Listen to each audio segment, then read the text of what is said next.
ആ അറിവുണ്ടെങ്കിൽ സമാധാനം ഉണ്ടാവും. അടിസ്ഥാനപരമായ ആ അറിവ് മനുഷ്യന് വേണം. ഇന്ന് മനുഷ്യർക്ക് ഇല്ലാത്തത് സമാധാനമാണ്, ഉള്ളത് ബേജാറാണ്, സമാധാനമാണ്.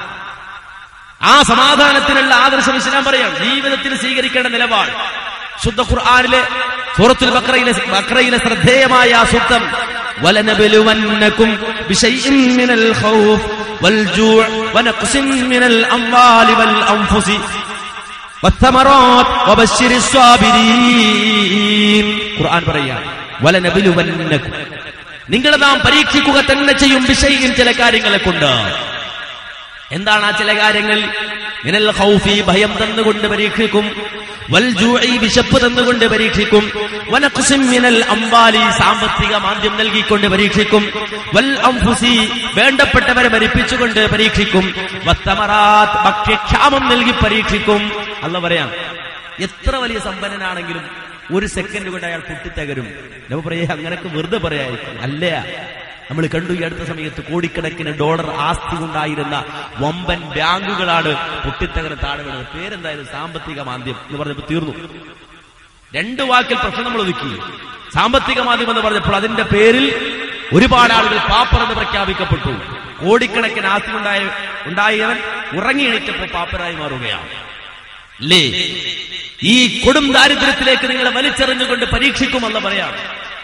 വിശപ്പ് തന്നുകൊണ്ട് പരീക്ഷിക്കും, ദാരിദ്ര്യം തന്നുകൊണ്ട് പരീക്ഷിക്കും, വേണ്ടപ്പെട്ടവരെ മരിപ്പിച്ചുകൊണ്ട് പരീക്ഷിക്കും, അതുപോലെ തന്നെ ഭക്ഷ്യക്ഷാമം നൽകി പരീക്ഷിക്കും.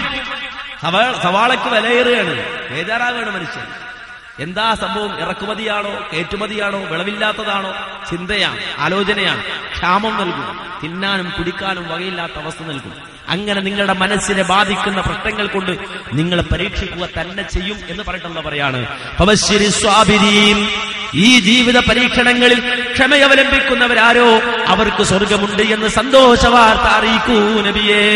അല്ലാഹു പറയാ, ഇങ്ങനെ പരീക്ഷണങ്ങൾ ജീവിതത്തിൽ ഉണ്ടാകുമ്പോൾ ക്ഷമയവലംബിക്കുന്നവർക്ക് സ്വർഗമുണ്ട് എന്ന് സന്തോഷ വാർത്ത അറിയിക്കൂ നബിയേ.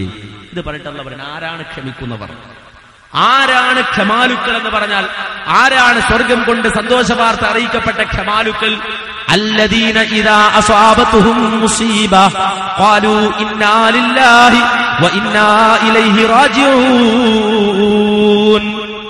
ആ ക്ഷമാലുക്കൾ എന്ന് പറഞ്ഞാൽ അവരുടെ ജീവിതത്തിൽ ഏത് തരത്തിലുള്ള മുസീബത്തുകൾ, ഏത് തരത്തിലുള്ള പ്രയാസങ്ങൾ അവരെ ബാധിച്ചാലും അവർ നൽകുന്ന പ്രത്യുത്തരം ഇന്നാ ലില്ലാഹി വ ഇന്നാ ഇലൈഹി റാജിഊൻ എന്നായിരിക്കും. ഒരാൾ മരിച്ചു എന്ന് കേട്ടാൽ നമ്മൾ പറയും ഇന്നാ ലില്ലാഹി വ ഇന്നാ ഇലൈഹി റാജിഊൻ.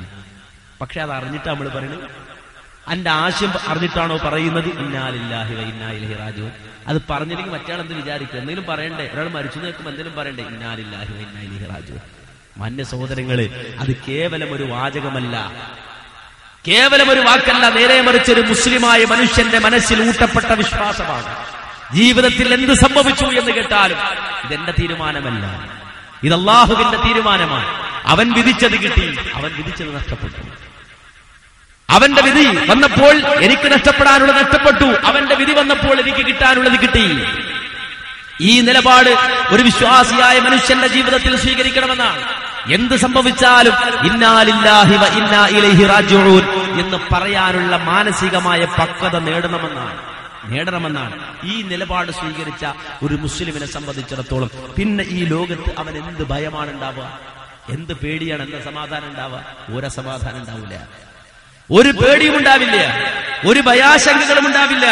അതുകൊണ്ടാണ് മഹാനായ അബ്ദുല്ലാഹി ഇബ്നു അബ്ബാസ് റളിയല്ലാഹു അൻഹു പ്രവാചകരോടൊപ്പം യാത്ര ചെയ്യുമ്പോ ആ കുട്ടിയായിരുന്ന അവസ്ഥയിൽ മഹാനായ അബ്ദുല്ലാഹി ഇബ്നു അബ്ബാസ് റളിയല്ലാഹു അൻഹുവിനെ വിളിച്ചുകൊണ്ട് നബി സല്ലല്ലാഹു അലൈഹി വസല്ലം പറയുന്നു, യാ ഗുലാം, ഓ മോനെ, ഇന്നി ഉഅല്ലിമുക കലിമാത്ത്, ഞാൻ നിനക്ക് കുറച്ച് വാക്കുകൾ പഠിപ്പിച്ചു തരാം, ചില കാര്യങ്ങൾ പറഞ്ഞു തരാം, ചില കാര്യങ്ങൾ നിനക്ക് ഞാൻ പറഞ്ഞു തരാമെന്ന് പറഞ്ഞിട്ട് റസൂലുള്ളാഹി സ്വല്ലല്ലാഹു അലൈഹി വസല്ലമ ആ കുഞ്ഞുമോനെ പഠിപ്പിച്ചു കൊടുക്കുകയാണ്. വഅലം, മോനെ നീ അറിയണം, മനസ്സിലാക്കണം, അന്നൽ ഉമ്മത ലബിജ്തമഅത അലാ അൻ യൻഫഉക ബിശൈഇൻ ലം യൻഫഉക ഇല്ലാ ബിശൈഇൻ ഖദ് കതബഹുല്ലാഹു ലക.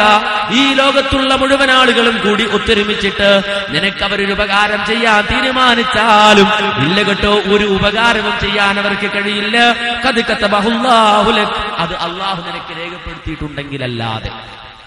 ഈ ലോകത്തുള്ള മുഴുവൻ ശക്തികളും ഒത്തൊരുമിച്ചിട്ട് നിനക്കൊരു ഉപകാരം ചെയ്യാൻ തീരുമാനിച്ച നിനക്കത് കിട്ടണമെങ്കിൽ അത് കതബഹുല്ലാ, അല്ലാഹ് രേഖപ്പെടുത്തിയാലല്ലാതെ മോനെ അത് കിട്ടൂല. മനസ്സിലാക്കി വെച്ചു. ഇത് പറഞ്ഞിട്ട് റസൂലുള്ളാഹി വീണ്ടും പറയുകയാണ്, വലവിജിതബഉ അലാ അയ്യമുറൂക ബിശൈഇൻ ലം യളുറൂക ഇല്ലാ ബിശൈഇൻ ഖദ് കതബഹുല്ലാഹു ലക്. ഈ ലോകത്തുള്ള മുഴുവൻ ആളുകളും ഒത്തൊരുമിച്ചുകൊണ്ട് നിന്നെ ഉപദ്രവിക്കണമെന്ന് തീരുമാനിച്ചാലും ഒരുത്തരും നിന്നെ ഉപദ്രവിക്കാൻ കഴിയില്ല. ഖദ് കതബഹുല്ലാഹു ലക്, അത് അല്ലാഹു നിനക്ക് രേഖപ്പെടുത്തിയിട്ടുണ്ടെങ്കിലല്ലാതെ നിനക്ക് ആ പ്രയാസം ഉണ്ടാകണം എന്നുള്ള രേഖപ്പെടുത്തിയിട്ടുണ്ടെങ്കിലേ സംഭവിക്കൂ. അല്ലാതെ ലോകം മുഴുവൻ നിന്റെ തലയിറക്കാൻ വന്നാലും നടക്കൂല. അത് സംഭവ്യമല്ല, സംഭവിക്കൂല.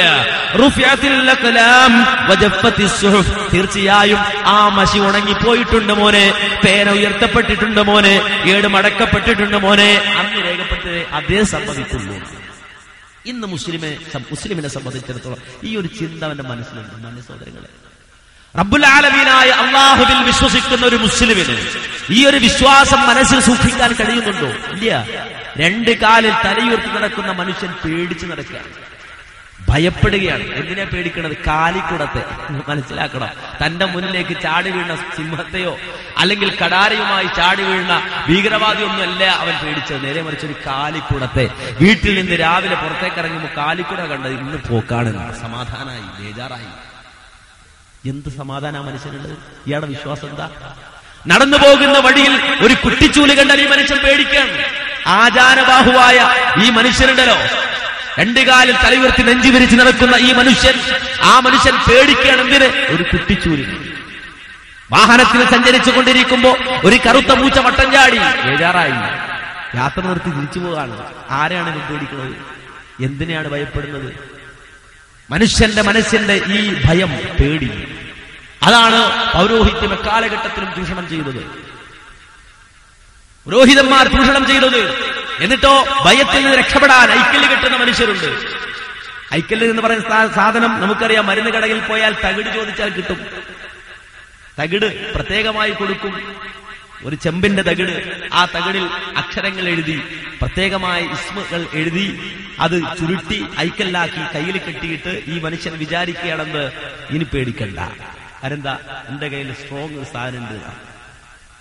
റബ്ബുൽ ആലമീൻ അല്ലാഹുവുമായുള്ള കണക്ഷൻ വിട്ടിട്ട് ഈ മനുഷ്യൻ തവക്കുലാക്കുകയാണ്. കയ്യിൽ കെട്ടി ചരടിൽ 2 രൂപ കൊടുത്താൽ കടയിൽ നിന്ന് വാങ്ങാൻ കിട്ടുന്ന ഈ ചരടിന്റെ ബലത്തിൽ ആ മനുഷ്യൻ നടക്കുകയാണ്. പിന്നെ അവന്റെ സമാധാനം അവിടെയാണ്. അതാ റസൂലുള്ളാഹി പറഞ്ഞത്, മൻ തഅല്ലക തമീമതൻ മുകില ഇലൈഹി. ഒരുത്തൻ ഐക്കല്ല് കെട്ടിയാൽ അല്ലാഹു കണക്ഷൻ വിച്ഛേദിക്കുമെന്നാണ് കേട്ടില്ല. എന്നിട്ട് അവന്റെ കാര്യം അതിനെ ഏൽപ്പിച്ചു കൊടുക്കുന്നതാണ്. ഐക്കല്ലിനെ ഏൽപ്പിച്ചു കൊടുക്കുന്നതാണ്. പിന്നെ ഐക്കല്ലാണ് അവനെ കൊണ്ടുനടക്കുന്നത്. ഐക്കല്ല് അവനെ കൊണ്ടുനടക്കുന്നത്. അവന്റെ രക്ഷകൻ പിന്നെ ഐക്കല്ല. അതുമായി ഇങ്ങനെ നടക്കുന്ന ആ അന്ധവിശ്വാസിയെ സംബന്ധിച്ചിടത്തോളം അത് അഴിച്ചു കൂരാൻ ഇങ്ങനെ പറക്കാൻ തുടങ്ങും. പിന്നെ എടുത്ത് കെട്ടിയാലോ സമാധാനായി. സുബ്ഹാനല്ലാഹ്, അതിന്റെ പവർ നിങ്ങൾ ചിന്തിക്കണം. അത് അഴിച്ചു കളഞ്ഞപ്പോ വീണ്ടും മറക്കല. എന്താ പ്രയാസം? പിന്നെയും കെട്ടിയപ്പോ മാറി. ഒരുത്തൻ ഐക്കല്ല് ധരിച്ചാൽ അല്ലാഹു സുബ്ഹാനഹു വ തആല അവന്റെ കാര്യം ആ ഐക്കലിനെ ഏൽപ്പിച്ചു കൊടുക്കുമെന്നാണ്. അതുകൊണ്ട് ആ പ്രവാചകൻ പറഞ്ഞു, മൻ തഅല്ലക തമീമതൻ ഫഖദ് അശ്റക. ആരെങ്കിലും ഐക്കല്ല് ധരിച്ചാൽ അവൻ ശിർക്കാണ് ചെയ്തത്. അതെന്താ? അല്ലാഹു ആണ് എന്നെ രക്ഷിക്കുന്നത് എന്ന ബോധത്തിൽ നിന്ന് ഇതിലേക്ക് അവന്റെ മനസ്സ് തിരിയുകയാണ്. താൻ നടത്തുന്ന പീടിക, കട, അതിൽ താൻ കാശ് വാങ്ങാനിരിക്കുന്ന ആ സെന്ററിന്റെ മുകളിൽ തകിടെഴുതി വെച്ചിരിക്കുകയാണ്. ഇവൻ വിചാരിക്കണത് ഈ പെട്ടിയിൽ വീണ മുഴുവൻ ഇതിവിടെ ഉള്ളത് കൊണ്ടാണ്. അള്ള തരുന്നതാണെന്നല്ലേ. അള്ള തന്ന നിഅമത്തുകളെ തിരിച്ചുവിടുകയാണ് കടത്തിലേക്ക്. ഇതിവിടെ ഉള്ളത് കൊണ്ടാണ് ഈ മുഴുവൻ വിജയം, ഈ കച്ചവടത്തിന്റെ വിജയം മുഴുവൻ. അതിന്റെ മുന്നിൽ ചന്ദനത്തിരി കത്തിച്ചു വെക്കും. അതിനെ മോശപ്പെടുത്താൻ പാടില്ല. അതിന്റെ മുകളിൽ എന്തെടുക്കാറുണ്ട്? ചന്ദനത്തിരി കത്തിച്ചു വെക്കാൻ. മനുഷ്യന്റെ വിശ്വാസമാണ്. കാനായി കുഞ്ഞിരാമൻ, ആ കുഞ്ഞിരാമന്റെ ഒരു അഭിമുഖം ഇപ്രാവശ്യത്തെ കലാകൗമുദിയിലുണ്ട്. അദ്ദേഹം പറയാണ്, ഞാൻ ശംഖുമുഖത്ത് ഒരു നഗ്നശില്പത്തെ സ്ഥാപിച്ചു വെച്ചു. പിന്നീട് ഒരിക്കൽ ചാല മാർക്കറ്റിൽ ഞാൻ ചെല്ലുമ്പോ കുറച്ച് സ്ത്രീകൾ എന്നെ തിരിച്ചറിഞ്ഞ് എണീറ്റ് നിന്ന് തൊഴുതിട്ട് പറഞ്ഞു, ഞങ്ങളുടെ എല്ലാ സൗഭാഗ്യങ്ങളും ആ ശില്പമാണ്. ഞങ്ങൾ അവിടെ തൊഴുതിട്ടാണ് ഞങ്ങൾ എതിർക്കല് മത്സ്യം കൊണ്ടുവരാത്ത. അതിന്റെ ബർക്കത്താണ്, അതിന്റെ ഐശ്വര്യ ഞങ്ങൾക്കുള്ളത്. അത് ഉണ്ടാക്കി തന്ന കാനായി കുഞ്ഞിരാമനെ ഇവർ തൊഴുകയാണ്. മനുഷ്യന്റെ സങ്കല്പം അതാണ്. മനുഷ്യന്റെ സങ്കല്പതാണ്. എവിടെയെങ്കിലും അവന്റെ മനസ്സ് കൊണ്ടുപോയി ഇറക്കി വെച്ചിട്ട് അവന് കിട്ടുന്ന നിഅമത്തുകൾ അല്ലാഹു കൊടുക്കുന്നത് മുഴുവൻ അതാണ് എന്നിങ്ങനെ ധരിച്ചിട്ട് അള്ളാഹുവിന് നൽകേണ്ട സ്ഥാനം ഈ പടപ്പിന് അവൻ നൽകുകയാണ്. എന്ന് മാത്രമല്ല, അതിനുവേണ്ടി നജസ് വരെ, മാലിന്യം വരെ മനുഷ്യൻ, അല്ലേ, ആനവാൽ മോതിരം ധരിച്ചെടുക്കുന്ന മനുഷ്യന്മാരുണ്ട്. ആനവാൽ മോതിരം ഇസ്ലാമിൽ നമുക്കറിയാം. പണ്ട് ദർസിലൊക്കെ പഠിക്കുമ്പോ ഫിഖിന്റെ കിതാബ് ഓതുമ്പോ പറയപ്പെടാറുണ്ട് ഗൈറു മഅ്കൂൽ. ഗൈറു മഅ്കൂൽ എന്ന് പറഞ്ഞാൽ തിന്നപ്പെടാത്ത ജീവി, കഴിക്കാത്ത ജീവി, ഭക്ഷിക്കാത്ത ജീവി ഉണ്ടല്ലോ. കോഴി ആട് പോലല്ല ഗൈറു മഅ്കൂൽ. ആനയാണ് തിന്നാറില്ല. ആ തിന്നപ്പെടാത്ത ജീവിയുടെ രോമം നജസാണെന്നാണ്. തിന്നപ്പെടാത്തൊരു ജീവി, തിന്നാത്തൊരു ജീവി, അതിന്റെ രോമം കൊഴിഞ്ഞാൽ അത് നജസാണെന്നാണ്. അഥവാ ആനയുടെ രോമം നജസാണ്. ആ നജസ് പറിച്ചിട്ട് മോതിരത്തിൽ കെട്ടിയിട്ട് ആനവാൽ മോതിരം ധരിച്ച് ധൈര്യത്തിൽ നടക്കണേ. മാലിന്യം ധരിച്ച് മനുഷ്യൻ ധൈര്യത്തിന് വേണ്ടി നടക്കാണ്. എവിടെ പോയി? റബ്ബുസ്സമാവാതി വൽ അർദ്, ആകാശഭൂമികളെ സൃഷ്ടിച്ചിറക്കുന്ന റബ്ബ്, നിനക്ക് വേണ്ടി വിശാല വിസ്തൃതമായ ആകാശം ഒരുക്കി തന്ന റബ്ബ്, അതുപോലെ അനന്തകോടി താരകങ്ങളെ സംരക്ഷിക്കുന്ന റബ്ബ്, നിന്റെ മാതാവിന്റെ ഗർഭാശയത്തിൽ കൈകാലുകൾ രൂപപ്പെടുന്നതിന് മുമ്പ് നിന്നെ സംരക്ഷിച്ച റബ്ബ്, നിനക്ക് കൈകാലുകൾ തന്ന റബ്ബ്, മാതാവിന്റെ ഗർഭാശയത്തിൽ കഴിയുമ്പോൾ വാ പിളർന്ന് ഭക്ഷണം കഴിക്കാൻ കഴിയാത്ത ആ കാലഘട്ടത്തിൽ ഒരു പൊക്കിൽ കൊടി ബന്ധത്തിലൂടെ നിനക്ക് ആഹാരം എത്തിച്ചു തന്ന് വളർത്തി വലുതാക്കി തന്ന റബ്ബ്, ആ റബ്ബിൽ പരമേൽപ്പിക്കേണ്ടതിന് പകരം ഈ പടപ്പുകൾ, ഈ നിസാര ജീവികളിൽ കല്ലുകൾ, ചില ആളുകൾ ഭാഗ്യനക്ഷത്ര കല്ലുകൾ ധരിച്ചടക്കുക. ഭാഗ്യനക്ഷത്ര കല്ലുകൾ. ഇന്ന് നിങ്ങൾക്കറിയാം, ഒരു പകൽ സമയത്ത് എറണാകുളം ജില്ലയിലെ തോപ്പുംപടി ജംഗ്ഷനിൽ പോയി നിന്നാൽ നമ്മുടെ ലോട്ടറിക്കാരുടെ മൈക്കിൽ നിന്ന് പുറത്തേക്ക് വരുന്ന ഒരു ശബ്ദം കേൾക്കാം. നിങ്ങൾ നോക്കിക്കോ, അതെന്താ പറയുന്നത് ശ്രദ്ധിച്ചാൽ കാണാ. ഇത് ഭാഗ്യം വേണോ, കച്ചവടത്തിൽ അഭിവൃദ്ധി വേണോ, ആരോഗ്യം വേണോ, രോഗം മാറണോ, പൈസ ഉണ്ടാകണോ, പണം ഉണ്ടാകണോ, വാങ്ങുകയും ധരിക്കുകയും ഈ ഒരു കല്ല് എന്നാണ്. അങ്ങനെ കല്ല് ധരിച്ചാൽ ഐശ്വര്യം ഉണ്ടാവില്ല. ഒരു ദിവസം വെള്ളിയാഴ്ച തോപ്പുംപടിയിൽ ഇറങ്ങി നോക്കുമ്പോ ഈ ശബ്ദം ഇങ്ങനെ കേൾക്കുന്നുണ്ട്. അടുത്ത കടയിൽ ചായ കുടിച്ചുകൊണ്ട് നിൽക്കുന്ന സന്ദർഭത്തില് ഈ കല്ലിന്റെ സമീപത്തൊരു മനുഷ്യൻ, ഒരു എക്സിക്യൂട്ടീവ് വസ്ത്രമൊക്കെ ധരിച്ച നല്ല കുട്ടപ്പനായ ഒരു മനുഷ്യൻ, അദ്ദേഹം അവിടുന്ന് ഒരു കല്ല് വാങ്ങിയിട്ട് തൊട്ടടുത്ത് ഈ KR ബേക്കറിയിലേക്ക് വന്നു. അവിടെ ഇരുന്നു, തൊട്ടടുത്ത സീറ്റിലിരുന്നു. അദ്ദേഹത്തോട് ചോദിച്ചു, അല്ല നിങ്ങൾ എന്താ അവിടെ വാങ്ങിയത്? അദ്ദേഹം എടുത്തു കാണിച്ചു, വളരെ താല്പര്യത്തോടെ എടുത്തു കാണിച്ചിട്ടുണ്ട്, ആ ഈ കല്ലാണ് എന്ന് പറഞ്ഞു. എന്താ എന്റെ പ്രത്യേകത? ഇത് വലിയ ഐശ്വര്യമുള്ള കല്ലാണ്, എന്റെ കയ്യിലൊന്നും ഉണ്ടായിരുന്നു, അത് നഷ്ടപ്പെട്ടു പോയ ശേഷം വല്ലാത്ത പ്രയാസത്തിലായിരുന്നു, ഞാൻ കുറെ അന്വേഷിച്ചു, ഇപ്പോഴാണ് എനിക്ക് തരപ്പെട്ട് കിട്ടിയത്. ഞാൻ ചോദിച്ചു, ഇത് ധരിച്ചാൽ സൗഭാഗ്യം ഉണ്ടാവും? ഓ സൗഭാഗ്യം ഉണ്ടാവും, എല്ലാ ഭാഗ്യങ്ങളും കിട്ടുമെന്ന് വെച്ചാൽ എല്ലാ ഭാഗ്യങ്ങളും കിട്ടും. എങ്ങനെ ധരിക്കേണ്ടത്? മോതിരത്തിൽ കെട്ടി, വെള്ളി മോതിരത്തിൽ കെട്ടിയാ ധരിക്കേണ്ടത് എന്ന് പറഞ്ഞു. ഓ ശരി, ഇത് എവിടെ നിങ്ങൾ വാങ്ങിയത്? അപ്പൊ ഇയാൾ വിചാരിച്ചു എനിക്കൊരെണ്ണം വാങ്ങാനായിരിക്കും. അദ്ദേഹം പറഞ്ഞത് അവിടുന്നാണെന്ന് പറഞ്ഞു. എവിടുന്ന്? ദാ മനുഷ്യരെടുക്കുന്നു. അയാൾ എവിടെ ഉള്ളത്? അയാൾ ഫുട്പാത്തിലാണ്, പെരുവഴിയിലാണ് ആ മനുഷ്യൻ. ആര്? ഈ കല്ല് കച്ചവടക്കാരൻ. അയാൾ ഫുട്പാത്തിൽ നിന്നാണ് വിൽക്കുന്നത്. ഒരു തക്കാളിപ്പെട്ടി സംഘടിപ്പിച്ചുകൊണ്ട് വന്ന് അതിന്റെ മുകളിൽ ഒരു ചാക്ക് വിരിച്ച് ആരോ കെട്ടിയ ബാനർ അടിച്ചുകൊണ്ടുവന്ന് അത് മടക്കി അത് വിരിച്ചിട്ട് അതിന്റെ മുകളിലാണ് ഈ ഭാഗ്യം വിതരണം ചെയ്യാൻ ഈ മനുഷ്യരിയ്ക്കുന്നത്. എല്ലാ ഭാഗ്യം കൊണ്ടു നടക്കണം ഈ സാധു പെരുവഴിയിൽ നിന്ന് അത് വിൽക്കണത് എന്ന് ചിന്തിക്കാൻ പോലും ഈ ബുദ്ധിയുള്ള മനുഷ്യന് കഴിയാതെ പോയി. അങ്ങനെ ഭാഗ്യം കിട്ടുമെങ്കിൽ ഈ എല്ലാ ഭാഗ്യങ്ങളുമുള്ള ആ മനുഷ്യനല്ലേ കിട്ടേണ്ടത്? അയാൾ ഫുട്പാത്തിലാണല്ലോ, പെരുവഴിയിലാണല്ലോ എന്ന് ചിന്തിക്കാൻ ഈ മനുഷ്യന് കഴിയാതെ പോവുകയാണ്. ഒന്നാലോചിച്ച് നോക്കൂ, ചിന്തിച്ചു നോക്കൂ, ഇത്രമാത്രം ദുർബലമാണ് വിശ്വാസപരമായ രാഹിത്യം. വിശ്വാസപരമായി സമൂഹത്തിനുണ്ടാകുന്ന ഈ വികലധാരണകൾ ഇത്രമാത്രം ദുർബലമായിരിക്കും. ഖബൈത്തിൽ അങ്കബൂത്ത്, ഖുർആന്റെ പ്രയോഗം അങ്ങനെയാണ്. ഖബൈത്തിൽ അങ്കബൂത്ത്, എട്ടുകാലി വല പോലെ.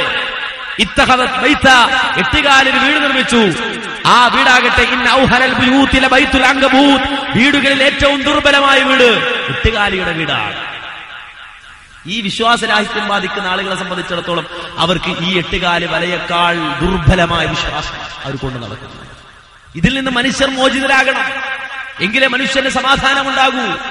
മനുഷ്യർക്ക് സമാധാനം, പൂർണ്ണമായ സമാധാനം, അതാണ് ഖുർആൻ പറഞ്ഞത്. അല്ലദീന ആമനു വലം യൽബിസൂ ഈമാനഹും ബിദുൽം ഉലൈക ലഹുമുൽ അംനു വഹും മുഹ്തദൂൻ. വിശുദ്ധ ഖുർആന്റെ ഓരോ വാചകങ്ങളും ഒരു പ്രബന്ധമായി വിശദീകരിക്കാൻ കഴിയും എന്റെ സഹോദരങ്ങളെ. അല്ലദീന ആമനു, വിശ്വസിച്ചവർ, ഈമാനുള്ളവർ, വലം യൽബിസൂ ഈമാനഹും ബിദുൽം, അവരുടെ വിശ്വാസത്തിൽ അവർ ശിർക്ക് കലർത്തുന്നില്ലെങ്കിൽ, അവരുടെ വിശ്വാസത്തിൽ ശിർക്ക് അവർ കലർത്തുന്നില്ലെങ്കിൽ, ഉലൈക ലഹുമുൽ അംൻ, അവർക്കാണ് സമാധാനം, അവർക്കാണ് സമാധാനം.